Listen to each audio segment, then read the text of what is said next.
Imagine trying to fall asleep after one of the longest days of your life. Your legs ache from walking. Your stomach is finally full after a successful hunt. A small fire crackles nearby. You close your eyes. Then you hear it. A faint buzzing circles your head. Within seconds another joins it. Then another. Soon hundreds of mosquitoes fill the air. They land on your face, your arms, your neck, your hands. You slap one away only for 3 more to take its place. Tonight there is no bedroom, no mosquito net, no insect spray, no closed window, just darkness and an endless swarm that seems determined to drink your blood. For most people today mosquitoes are little more than an annoying part of summer. But for ancient humans they were something far more dangerous. Long before cities existed mosquitoes carried deadly diseases across forests, wetlands and river valleys. Even in places where disease was less common thousands of bites could lead to infection, exhaustion and sleepless nights. Survival depended on finding ways to fight an enemy that could never be seen coming. And that raises an uncomfortable question. If mosquitoes have hunted humans for hundreds of thousands of years, then how did our ancestors avoid being overwhelmed by them? How did they sleep? How did they protect newborn babies? How did they survive night after night without modern medicine or insect repellent? The answer begins nearly 1 million years ago inside a cave in what is now South Africa. At a place called Wonderwerk Cave, archaeologists discovered layers of ancient ash and burned animal bones dating back roughly 1 million years.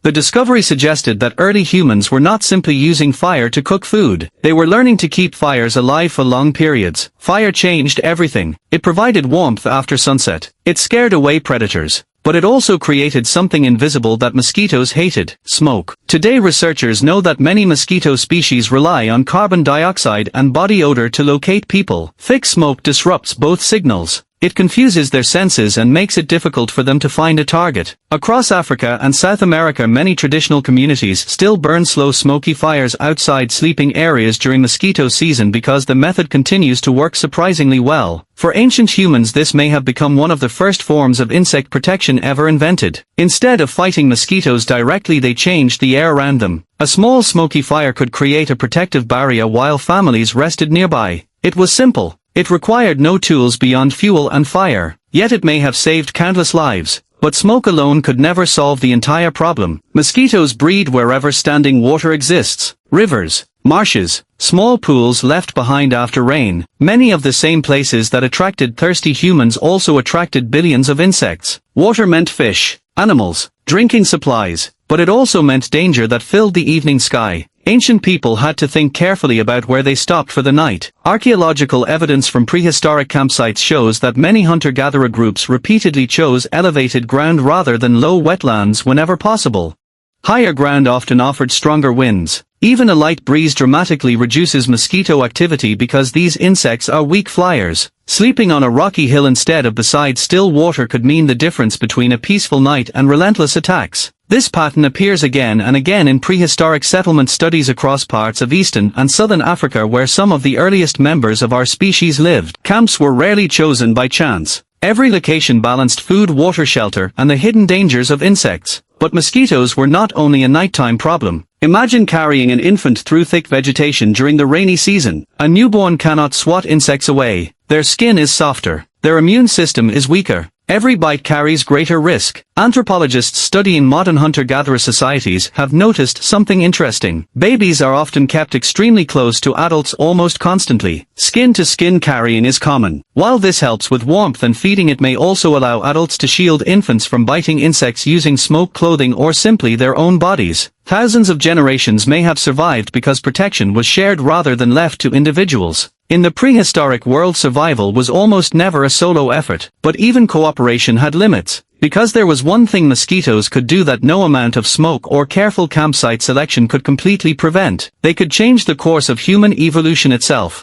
Around 2007, genetic researchers studying human evolution uncovered something remarkable. They found that diseases carried by mosquitoes had shaped the human genome for thousands of generations. Long before written history, people who carried certain genetic traits were more likely to survive repeated outbreaks of malaria. Those who survived passed those traits to their children. Over time, mosquitoes became one of the invisible forces that influenced where humans could live and how populations evolved. Malaria is caused by parasites of the genus Plasmodium and is spread by female Anopheles mosquitoes. Even today it infects hundreds of millions of people every year. For prehistoric humans living in tropical regions, the threat would have been constant. A single bite from an infected mosquito could lead to fever, chills, severe weakness and death. There were no medicines to stop it. Recovery depended entirely on the body's own defenses. This pressure changed human behavior. Groups that repeatedly suffered heavy mosquito seasons often adjusted when and where they traveled. During the wettest months, many areas became far more dangerous than they appeared. A valley filled with fresh water looked like the perfect campsite during the day. By sunset it could become a cloud of biting insects. Ancient hunters learned these patterns through experience. The people who ignored them often paid the highest price. Researchers have also found clues in modern hunter-gatherer communities. Many groups avoid camping beside stagnant pools even when water is available there.